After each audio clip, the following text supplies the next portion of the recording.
one of the burdens that a funeral director takes on is that we do the stuff, we retain that information from the general public in order to protect them. I hope this comes across in the right way. I don't think they want to know. I think every funeral director who watches that will be like, thank you. Welcome to the podcast, Death, a Changing Industry. Today we had the great pleasure to welcome my friend Daniel Devall, who has been a funeral director for 18 years.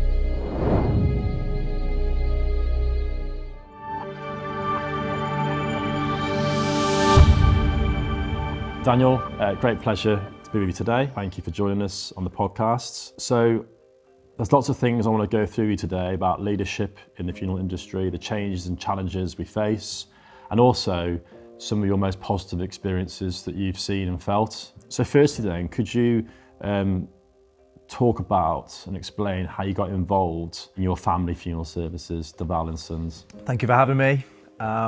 It's funeral and the funeral industry is part of my DNA. It's something that, for many who've grown up within the funeral industry, I love for doing what we do. Both my parents are funeral directors. My grandfather on my dad's side was a funeral director.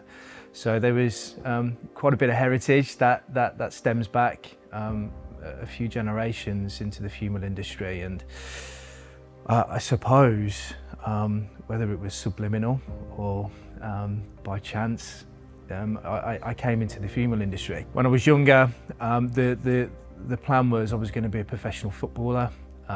Obviously never happened, was never good enough, was definitely never going to make enough money to support a living.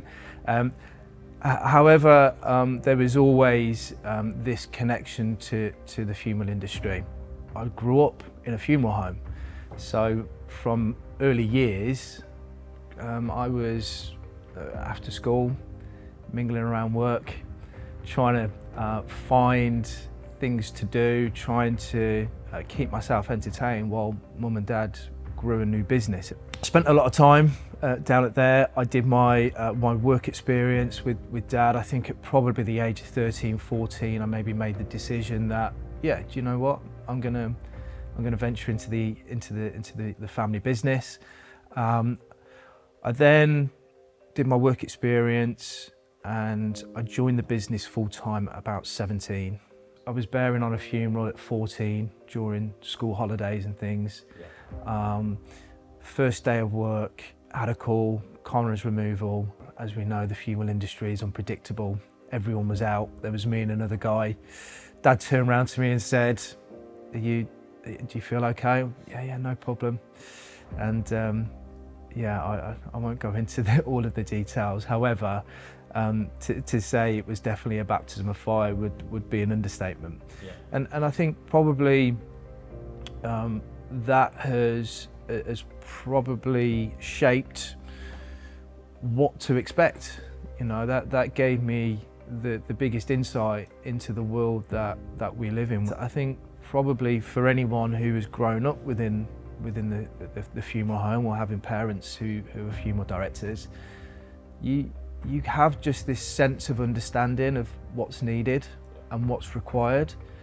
And I think there's just this underlying understanding of how to treat people and what the standards and expectations are.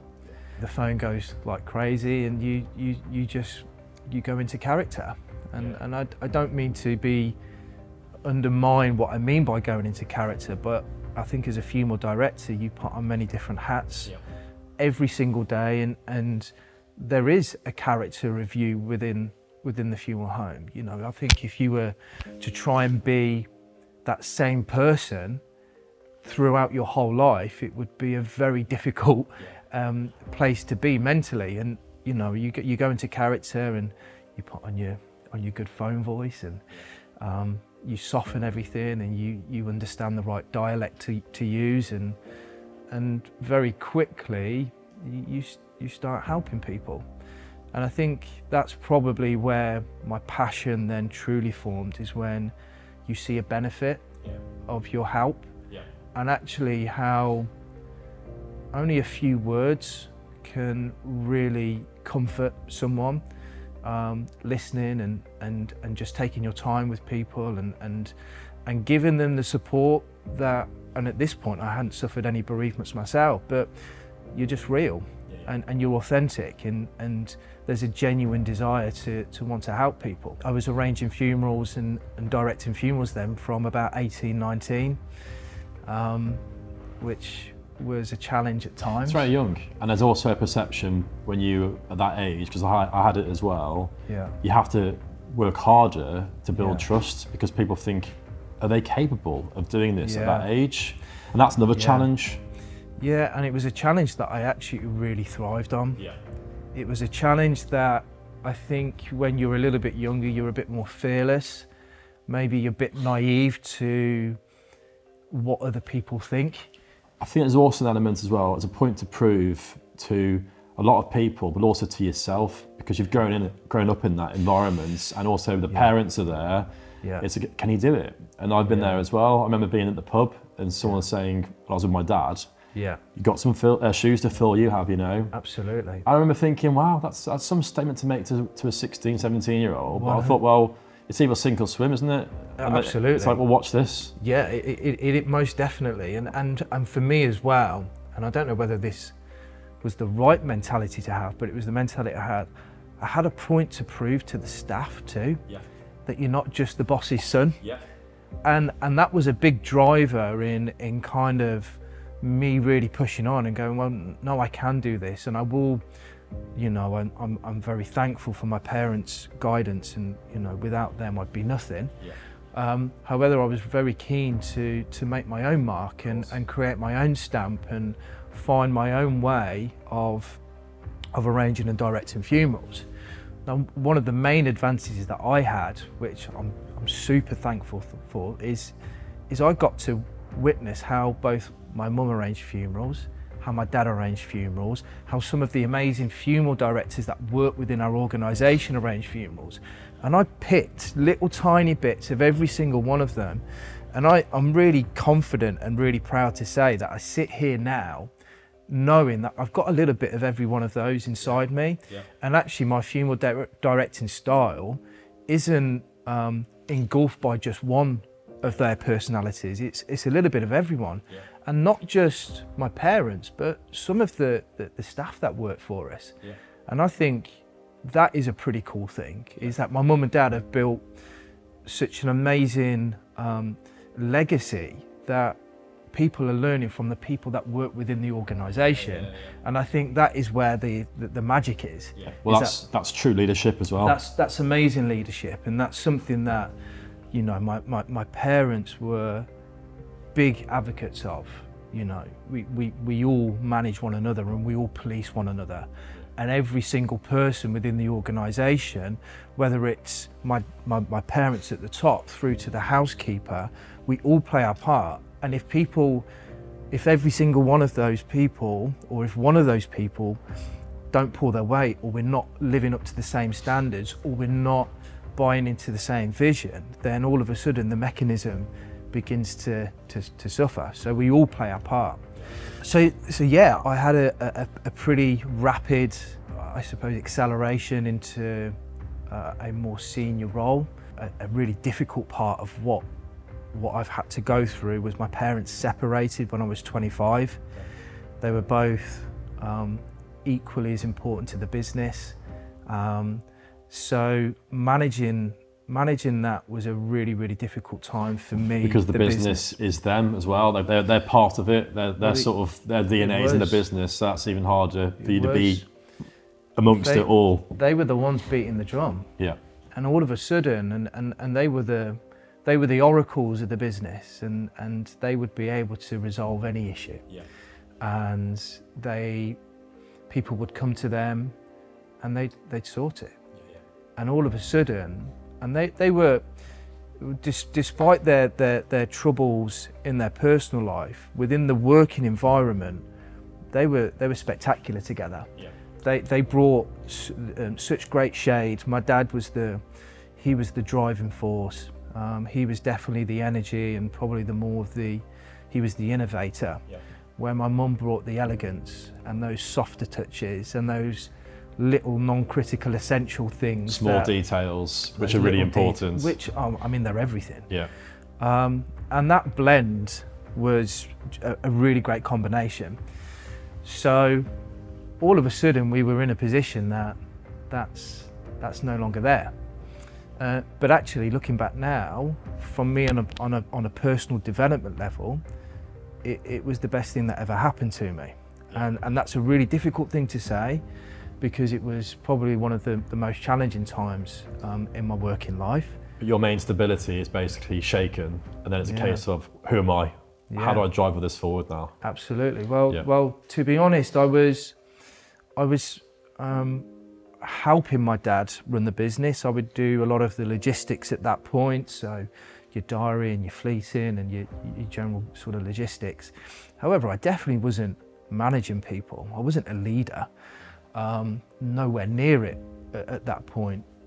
And actually, what we ended up doing is my cousin Jonathan, who is one of the biggest supports and besides to my parents, he was probably one of the most influential people in my working life. We're right-hand men to each other. But we pretty much said to my parents, you're going to have to leave. We didn't sack them, we couldn't. However, we asked for them both to take a sabbatical out of the business, because we felt as if we had to remove that, and actually now was the time for us to kind of pull our sleeves up, and it was sink or swim, like you said. So I look back now, and actually the things that I learned, when things just land on your lap, you have no idea how to deal with it. And that's, I think, where my biggest, then what we'll go through later on, how my own personal development and how my leadership style was then formed. That was the biggest kind of, I suppose, landmark that affected how I am today, I suppose. Yeah. It's fascinating. I've got so much to unpick there. Yeah. Going back to that call out that you had from the coroner, and we say call out for those listening, someone's died, and it's your team being called to that situation to take care of that person. Again, the stuff that you and I have done and the training around that, there's been very little training about how to deal with these emotions as well. And I can think about situations that I've been called out to, from suicides to all sorts of horrendous situations. And we spoke on the podcast before about that aftercare. And historically in the funeral industry, it's a case of putting the kettle on, and that can work, and it's important doing that. But actually, the stuff that we take on, and like you say, these different hats that we have to wear, it's very difficult to get home at night and then just to switch off. And I find that one of the biggest challenges. And also, thank you for your honesty around your parents, because I think going into a family business, I think there is a perception of, it's on a plate. And I think it's very unfair. And I think actually the challenges of even going into the family business alone is very difficult. But then actually for them to go through a divorce, it's just another layer of difficulties and challenges where you really have to pull yourself through and meet these challenges head on to survive.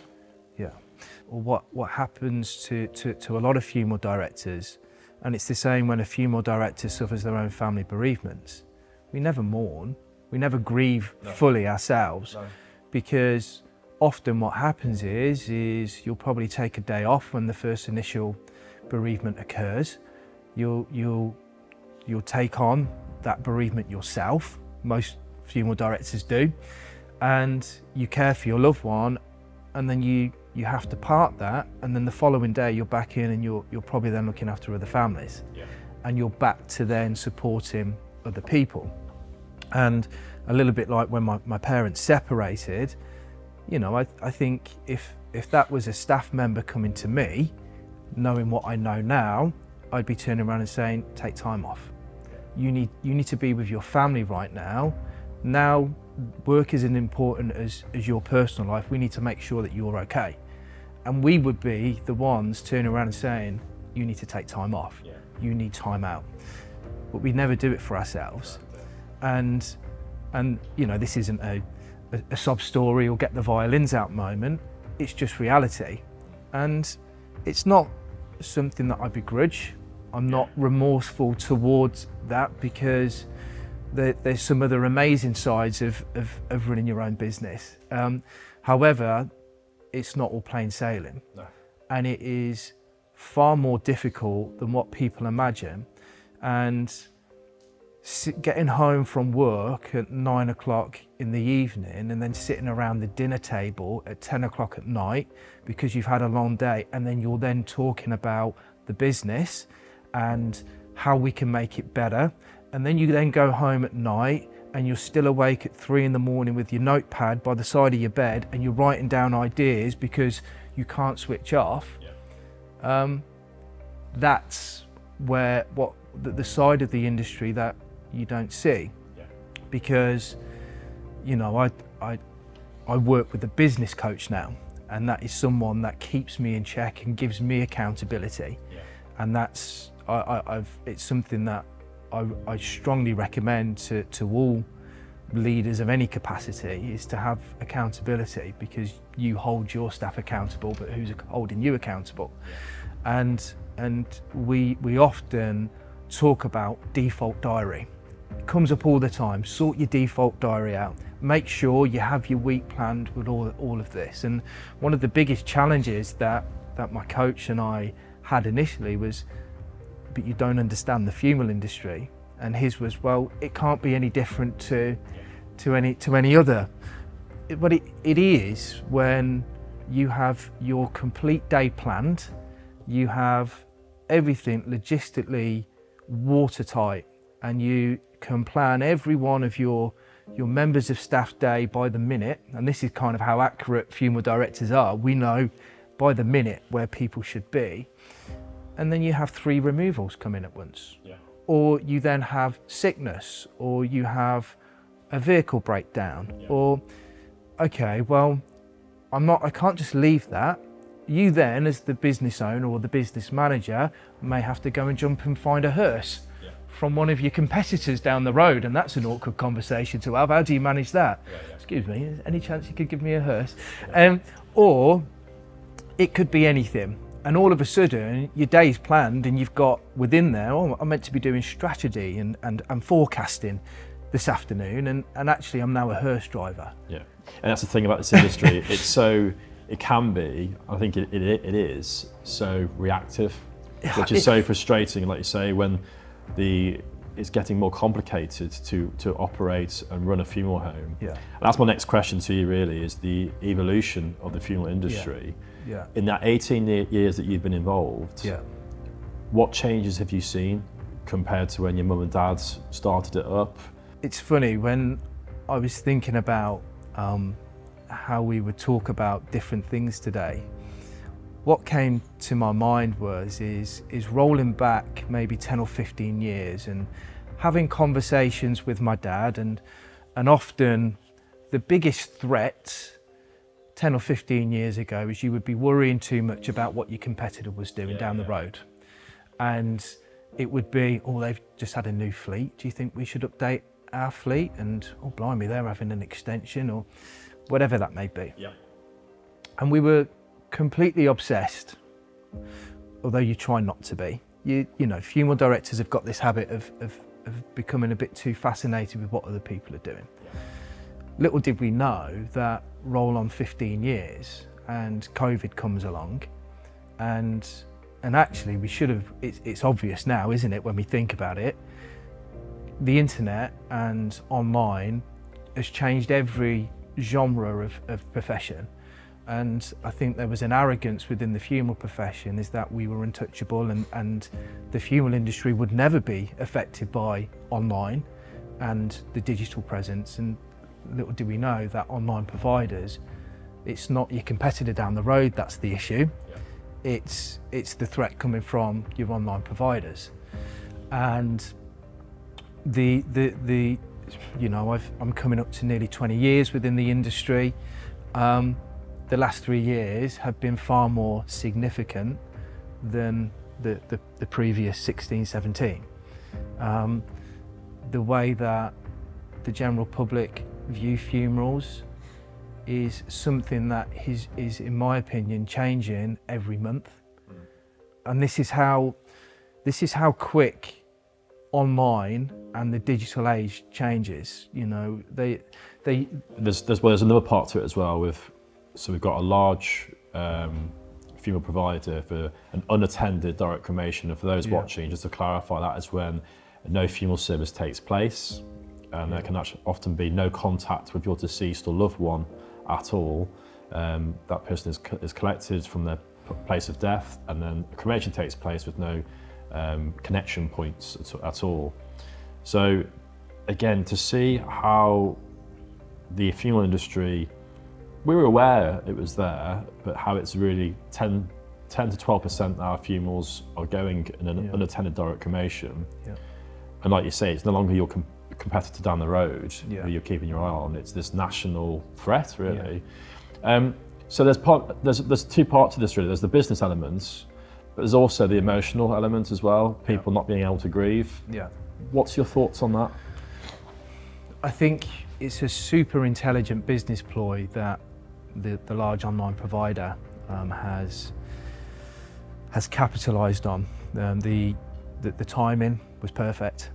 The narrative was perfect. The narrative is that funeral directors are overpriced and there's not value in a funeral. And removing the grief. And what we have to realise, when people make purchasing decisions online, they make decisions based on problems and solving a problem. So any good marketing ploy will present an opportunity to solve their problem. A solution. So what the online providers have done is, with a very sophisticated marketing campaign, they've solved a problem during COVID that was easy to rectify. Well, you can't have a funeral, so why go spend $4 or $5 grand on a funeral when we can just do this simple cremation for you? And listen, it's really super easy.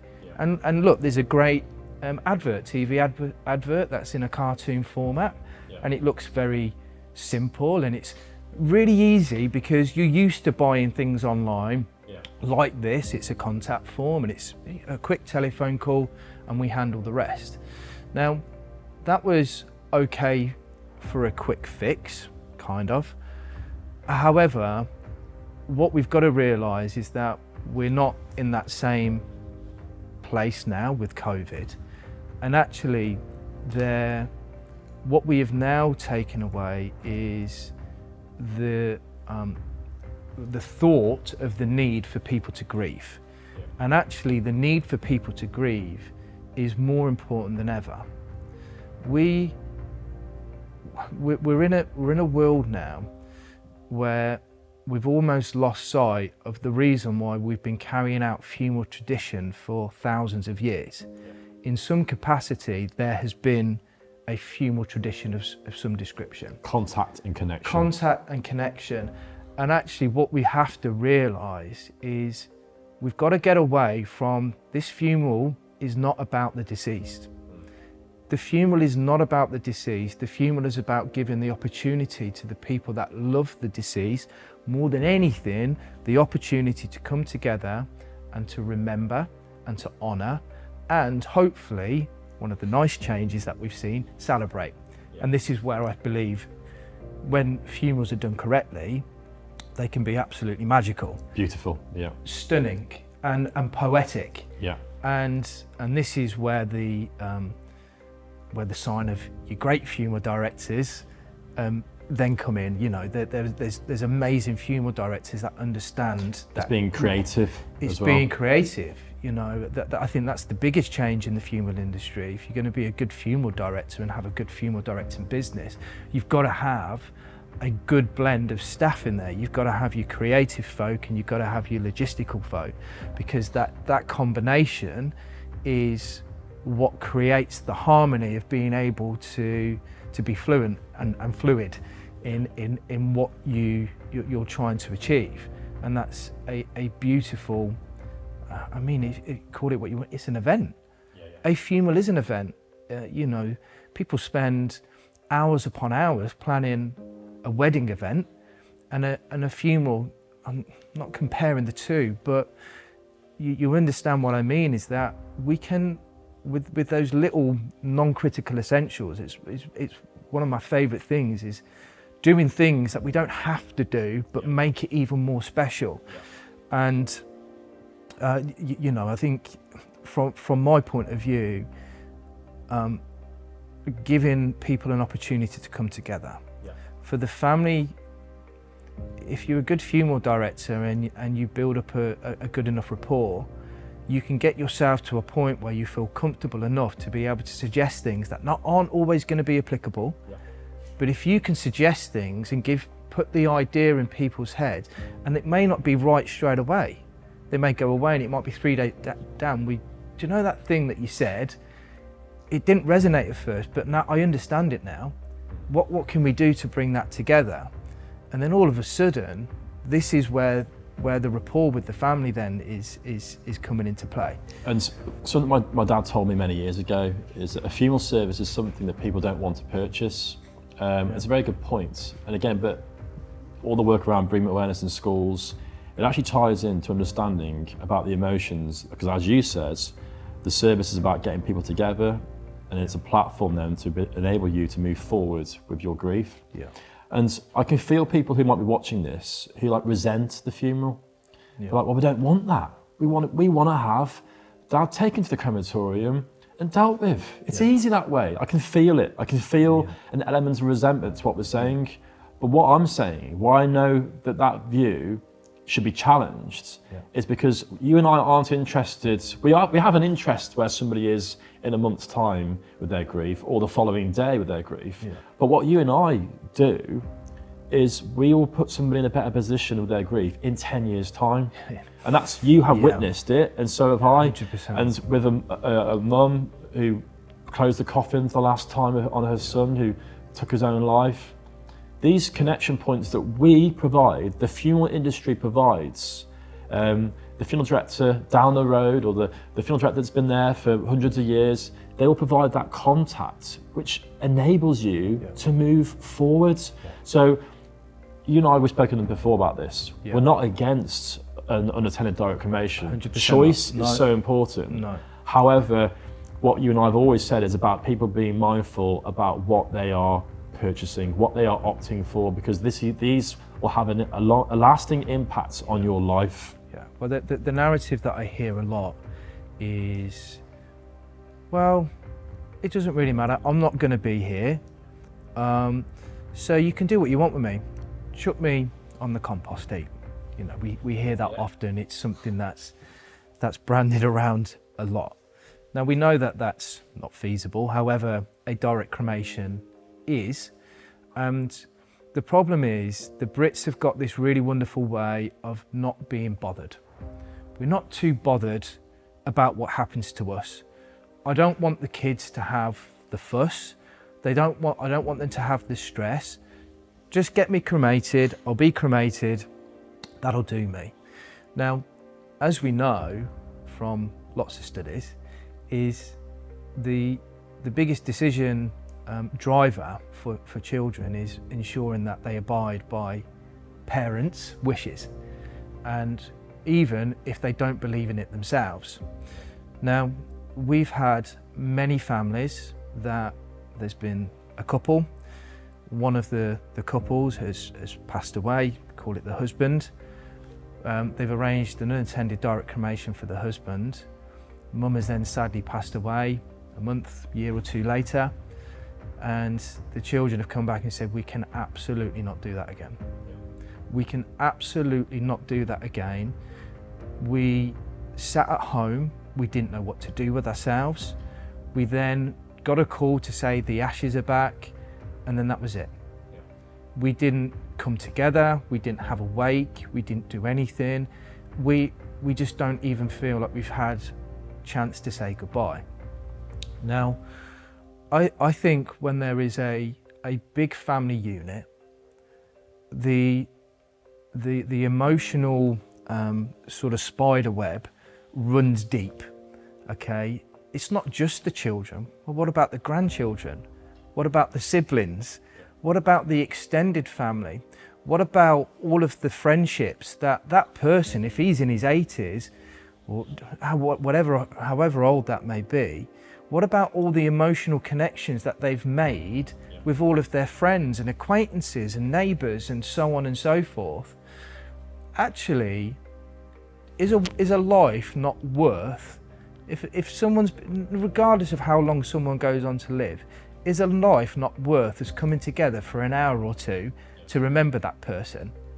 In my opinion, a life is worth far more. I believe that a life should be remembered, even if it's simple.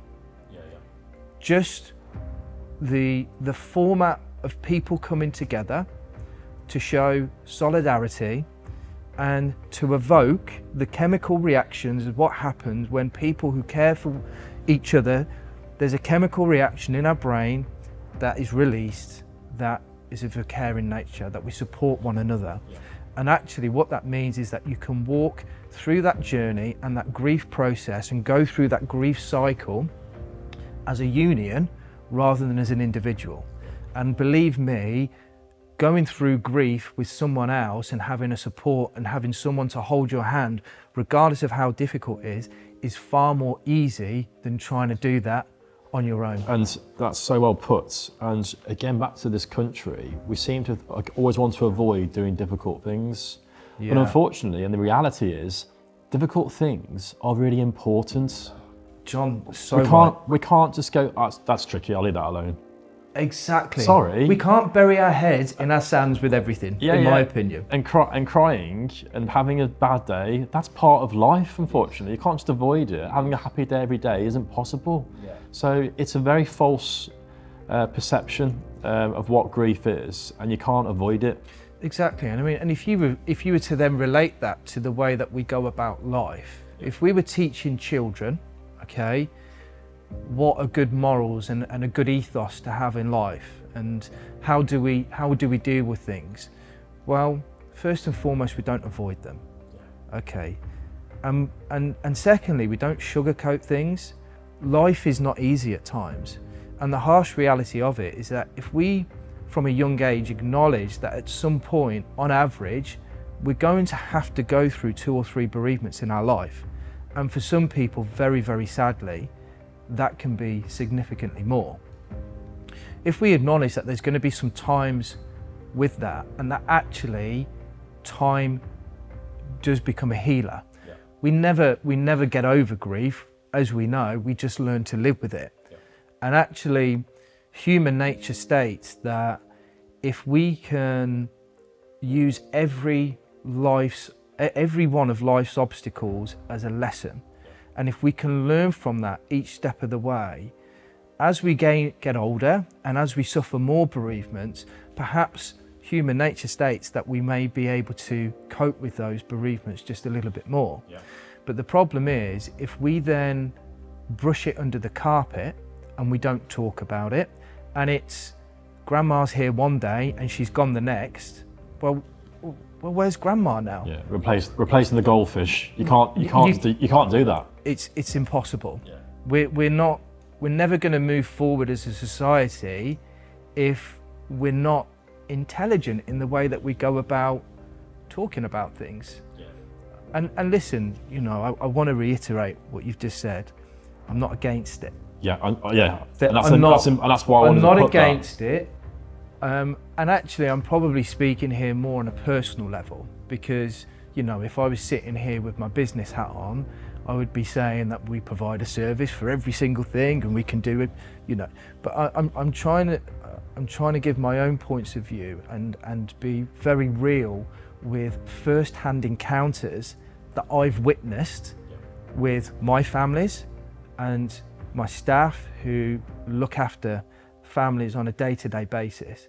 I am not lying when I say there is deep regret with lots of people when they have a direct cremation. Now, I think if there's education in the forefront, I think a funeral director has an obligation to have a very real and open conversation with any family that is looking at a direct cremation. I think they have an obligation to say, are you aware of what that means, and have you thought about the emotional impact that that could have on your grief and bereavement cycle? And I think if they're aware, and they're absolutely 100% categorically, I had one only last week, and you know, two children come in, Dan, it's what Mum wanted. I've spoke about it. I had a direct cremation funeral arrangement that went on for well over an hour and a half, because we were just talking about things. And actually, I think that conversation that we had really helped them with them certifying that they were making the right decision. And on that occasion, it 100% was the right option, because they have covered every eventuality. They fully know what they're going to do. Fortunately for them, they're going to go and do something separately. They're going to go and celebrate. They've got a holiday destination where all the family are going to go when the better weather comes. Brilliant. I haven't got a problem with that, but they understand it. And again, I think people watching this, there'll be, for example, different professionals within the funeral industry watching this going, well, you can have a service, then direct cremation the following day. And again, you know, we're not saying we're against any of that. It's just that critical no contact is what we're really touching on here. So having a service chapel, you know, I actually feel that the modern way of funeral directing will be to be far more flexible in the types of service you can offer, in my opinion. I think that will set apart the evolving funeral directors and the dynamic funeral directors, the ones that can basically say, well, what do you want? We'll do anything. Yeah, it's incredible. So with that then, how we adapt in the future, the funeral industry, it's a very challenging but also exciting time for those companies and individuals who are creative and want to push the boundaries. Regarding COVID, you've mentioned that about the challenges we faced, and you were on Sky News, and I think you nationally shined a light on the industry and showed the strain on the funeral industry at a time when the funeral sector wasn't classed as a key worker, which again, let's cut to this. We weren't important at that point. Yeah. We weren't. Yeah. We weren't, and that was evident to see. However, we probably lived and breathed that period, that crazy period in everyone's life more than anyone, you know, and actually, again, you know, we talk about the leadership thing. Blimey, that taught me a lot. Yeah. You know, how we came out the back of that. And I'll be honest with you, I'll be brutally honest, we had a few casualties in our workforce. We had a few people that probably off the back of that felt extremely vulnerable, completely burnt out, dealing with horrifying moments, and for the first time in our working life, repeatedly telling people no, which, as we know, for most funeral directors, it's just not in their vocabulary. And the stresses and strains that brought was horrifying. So you touched on burnout as well, and I believe that a lot of the funeral industry is suffering from burnout now as a sort of a legacy from COVID. Yeah, agreed. What's your view on that? And what do you think we can do to acknowledge that more? Back to that conversation around just get on with it. What can we do better? I think there's not enough support on the ground level. The ground level of the people that often our back of house staff are the ones that are taking a lot of the burden. And as we know, we you know, the industry is getting far better, but that often is made up of a majority of a male workforce. Yeah. You mix that in with the emotional burden that males go on day to day. You know, I'm sure, you know, you have a family, John. I've got a new 10-month-old little girl. That daily battle of, am I doing the right thing? You know, I haven't seen my daughter for a few days now. What is this all for? Yeah. and there will be males up and down the country as well as females. However, I'm just kind of shining a little bit of a light on maybe the operative kind of side of things. It's, am I doing the right thing for my family? I've just got up 3 times in the night, and I've woke my partner up, I've woke my children up, I've been out all night. I often will still need to try and do something in the morning or turn up to work at some stage tomorrow. And be present for your family in the morning. And be present for my family. I think the reality of it is we have to do more internally with the industry to support one another, because the reality is that the government definitely doesn't understand what's going on. We've seen that. We've seen that. They've showed the support that they've given to us. We've been through the most horrendous time, and that was very limited. I don't believe that the general public understand that. And to be honest, and I hope this comes across in the right way, I don't think they want to know. To be honest with you, I think one of the burdens that a funeral director takes on is that we do the stuff and we retain that information from the general public in order to protect them. And the difficulty of that is okay, let's say you went to a counsellor, not a bereavement, a counsellor. They're not going to fully understand the strains. I think there should be trained counsellors who understand the funeral profession, that are readily available and are available to all people that work within the funeral industry. Now, I appreciate that's a big old task, and there's going to have to be a lot of them, but perhaps ex-funeral professionals who are maybe coming to the end of their working life, who have a desire to help others within the industry, who could perhaps be trained in delivering support and understanding and knowledge.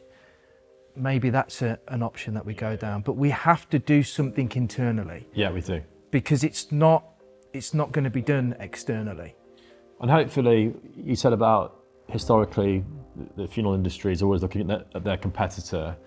Hopefully what's happened nationally now with direct cremation, hopefully we'll just finally come to a point where we go, you know what, let's just get on, because actually getting on with each other is a lot easier, and actually you can support each other better. Yeah. And there's a bigger picture here as well. Yeah, do you know the thing? I've never agreed with that, to be honest with you, John. You know, from my point of view, I really couldn't give a monkeys what someone down the road's doing. Yeah. My battle daily is with me. Yeah. To be the better version of me, and for me to drive the standards for Devall's to be a better version of them. And actually, the moment you start worrying what other people and comparing, I mean, and the thing is, there's actually enough room for everyone. Yeah. And this is the ironic thing is actually we have our families that are super loyal, and we've built up an amazing relationship with, and that's the amazing thing about being a funeral director, isn't it? Is that there are families that you become a member of the family. Yeah. You know, and I know that sounds quite extreme, but there are. One of the most amazing things about being a funeral director is that people trust you when you say what you're going to do, and you deliver what you say you're going to do, and you build that trust up, which can take a long time. But you get to a point where a family call you up and you've done 6, 7 funerals for them, and they just say, Dan, I trust you, please just sort it. And that's that emotional strain which we take on naturally, and we push on. I suppose that is the other side of it. We take on that strain and that emotion, but the actual positive side of that is people know exactly what we're made of. They know that in their darkest hour, we're there, and we're always there. I think one of the biggest qualities that all funeral directors have is their resilience and their adaptability. There is absolutely no way that you will succeed within the funeral industry if you can't be adaptable. Yeah. And you have to be adaptable in every aspect of your being. You have to be adaptable as a family man in order for you to deliver the right output as a businessman. You've got to be adaptable on a day-to-day basis and being able to adapt to different families, needs, religion, requirements. You've got to be adaptable in the workplace, especially now more than ever. Yeah. In my opinion, now is the hardest time to ever manage a workforce because you've got so many different generational differences, and needs. And all of those generations need managing in different ways. Yeah. And I think this is where a lot of people can fall short, is that they don't understand how to manage the different generations. And you've got to pick those generations up and you've got to put them into the right position within your organisation. Yeah. You've got to adapt to the ever-changing processes and procedures, the demand for perfection that your clients expect.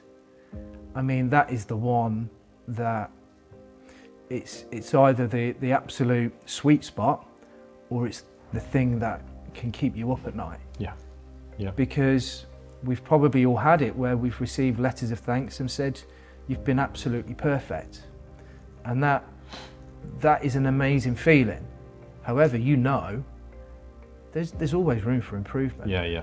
The drive for perfection that we'll never ever achieve. Yeah, yeah. It's quite unhealthy that you get your letters of thanks and perfection, and actually they can be overlooked because it means a lot to receive them, obviously. It does. But almost like they say, we're always striving for more. Almost, it's quite unhealthy. The problem is that you see everything. Mm. You see the imperfections. Yeah. The continuous strain and pressures that you put on yourself to deliver better and better and better is, like you said, it is very unhealthy at times. It's obsessive as well. Oh God, it's so obsessive, yeah. So we touched on again how the governments have seen us, and that was proven during COVID, and the public. I think you've made some really important points there about the public don't want to know, and that goes back to bereavement awareness in schools, not to teach them about hearse types and coffin choices, about the emotions we go through, because that can really highlight again the need to just have these conversations. How do we, as an industry then, or do we need, I think we need to, I'll put my 5p in there, shine a light on the work that we do in our communities, or is it a case of it's been like this for hundreds of years, leave it alone? Or do we need to do more work in our communities to say your funeral director is doing this, and actually what we're seeing now, we've got a large national company doing more and more and more. Yeah. Is it being overlooked? Is that evidence we're not doing enough? I think we definitely need to do more. However, I think funeral directors we're not trained. I know I'm certainly not trained in marketing and outreach, and often finding the right narrative and dialect to get to the general public in the right way. The difficult thing is, if we were to use the internet as the place where we attract education, the problem what we find with the internet is that the internet is there for entertainment. And people go to entertainment to be stimulated and entertained. Now, to try and entertain someone within the funeral industry would probably mean us having to give away a few of our inner morals and principles that we're prepared to do, because often what would attract people to be intrigued within the funeral industry would be the gory part of what we do. Yeah, you're sadly right. Yeah. And if you were to deliver education on the funeral industry or the gory parts of the funeral industry, your clickbait would sadly go towards the gory part. So with this in mind, what platform do we use for the outreach to get to the people that we need it to get to? Now, as we know, a lot of the people that are using the internet for entertainment are your younger demographic. So we need to use the older demographic and schooling and education to filter this down. but it needs to be done in a way that is, it's not boring. Yeah. Because children need stimulating. Yeah, yeah. And so how do we make the funeral industry stimulating? That's a question, that's an answer that I don't have. And again, I think with the work around bereavement awareness in schools, how is it connected to the funeral industry? Yeah. And I'm trying to say, well, actually, it highlights the need of having a funeral director as well, of like what we're there for, to manage someone's emotions and help them. And I know this is something that you're passionate about. I think actually what funeral directors and community funeral directors need to put more emphasis on is for them to train themselves to be able to deliver better talks and be more entertaining when up on stage. And if you are delivering whatever form of education, that it's delivered in a more current and contemporary way. This is the modern way of funeral directing, and the modern way of being a business leader is actually your voice is one of the most powerful things that your brand has. So actually educating yourself to be a better presenter in whatever capacity is an amazing way of being able to reach others, and for that information to be digested and for it to be retained. Yeah. I believe people seeing you and hearing your story and the challenges that you have faced, I hope that this video alone and this podcast alone shines a light on the special work that you do and the funeral industry does as well. So with that, Daniel, just a huge thank you for coming in today. It's been really, really interesting and really honest to hear your story and the reasons why you do what you do. Thank you. So thank you so much for coming in. It's been enjoyable, thank you. Thanks, Daniel. A huge thank you for watching our podcast, Death, A Changing Industry. Please subscribe to our YouTube channel as we have some fascinating guests lined up. Thank you so much.